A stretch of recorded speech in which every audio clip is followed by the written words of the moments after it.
6,000 ইংরেজ বনাম 30,000 ফরাসি। অসম এই যুদ্ধে কি শেষ হয়ে যেতে পারত ইংল্যান্ডের ভবিষ্যৎ? 25 অক্টোবর 1415 ইংল্যান্ডের রাজা হেনরি ফ্রান্স আক্রমণ করলেন, কিন্তু তার সৈন্য সংখ্যা মাত্র 6,000। অন্যদিকে বিশাল ফরাসি বাহিনী, সংখ্যায় প্রায় 30,000। সবাই ধরে নিয়েছিল ইংরেজদের পরাজয় অনিবার্য, কিন্তু হেনরি জানতেন সংখ্যা নয়, কৌশলী যুদ্ধ জিতিয়ে দেয়। ইংরেজদের গোপন অস্ত্র ছিল তাদের লম্বাও। একের পর এক তীর উড়ে গিয়ে বিধ্বস্ত করছিল ভারী বর্ম পরা ফরাসি নাইটদের। মাঠ জুড়ে পড়েছিল আহত আর নিহত সৈন্য।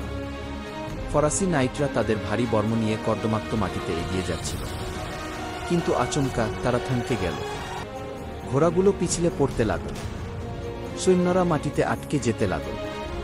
ঠিক তখনই ইংরেজ তীরন্দাজদের আক্রমণ আরও ভয়ানক হয়ে উঠল। মাত্র কয়েক ঘন্টার মধ্যেই ফরাসি বাহিনী বিধ্বস্ত হয়ে গেল, 10,000 সৈন্য নিহত। ইংরেজ বাহিনী বিজয়ী হল। রাজা হেনরি ইতিহাসের পাতায় নিজের নাম স্বর্ণাক্ষরে লিখে দিলেন। কিন্তু প্রশ্ন হল, সংখ্যা নাকি কৌশল, আসল শক্তি কোনটা? আপনি কি মনে করেন শুধু কৌশল দিয়েই দুর্বল বাহিনী বিশাল শত্রুকে হারাতে পারে? কমেন্টে জানান। আর যদি এই যুদ্ধের গল্প আপনাকে রোমাঞ্চিত করে, তাহলে লাইক, শেয়ার আর সাবস্ক্রাইব করুন।